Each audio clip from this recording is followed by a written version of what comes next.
এই যে আল্লাহু আকবার বলে আমাদের দেশের আর্মিরা আজও যে আসমান থেকে লাফ দিল জানেন না?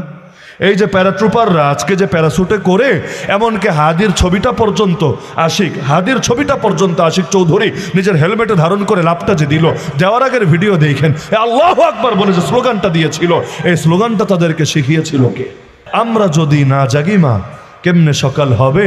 তোমার ছেলে জাগলে গো মা, রাত পোহাবে তবে। কেউ জাগতে চায় না, ঝামেলা এখানে। কিন্তু কেউ যদি জেগে যায়, আলহামদুলিল্লাহ, একজনকে দেখে হাজারজন তৈরি হয়ে যায়। আরে এক আবু সাইদ যদি গুলির সামনে বুক পেতে না দিত, তাকে দেখে আরো লক্ষ আবু সাইদ মাঠে নামতো না। এক মুগ্ধ যদি লাশ না হতো, তাকে দেখে আরো হাজার মানুষ মুগ্ধ হওয়ার প্রেরণা পেত না। এমনকি এক হাদি যদি গুলি না খেত, তাকে দেখে আরো অনেকজন নিজেদেরকে হাদি বলে দাবি করতে শুরু করতো না।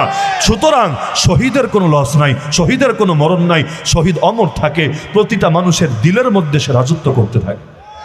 লসের কি আছে? এমনকি এই যে মানুষগুলো জেগেছে, মজার একটা বিষয়, অনেক কিছু এমন দেখা যায় না, কিন্তু এটার অবদানই সবচাইতে বেশি থাকে। এই যে যত আন্দোলন হলো বাংলাদেশে, জুলাই আন্দোলন বলেন, বিগত সময়েও বিভিন্ন সময়ে জুলুমের বিরুদ্ধে আন্দোলন বলেন, এই আন্দোলনগুলোর সবচাইতে বড় ক্রেডিট হলো ওলামায়ে কেরামের। আপনি বলবেন কিভাবে হুজুর? হুজুররা কি সবার সামনে ছিল নাকি হুজুররাও কিছুটা সাথ দিয়েছিল? কেন সবচাইতে বড় ক্রেডিট বললেন? সিরেফ একটা পয়েন্ট মাথায় রাখলেই চলবে, দ্বিতীয় না। হ্যাঁ, আমি মারেফতি বয়ানে যাচ্ছি না যে হুজুররা বদদোয়া দিয়েছে, হুজুররা জেলে জুলুম সয়ে আল্লাহর কাছে ফরিয়াদ জানিয়েছে, ওইগুলো রাখেন, ওই মারেফতি বয়ান রাখেন, বাস্তবতাই আসেন।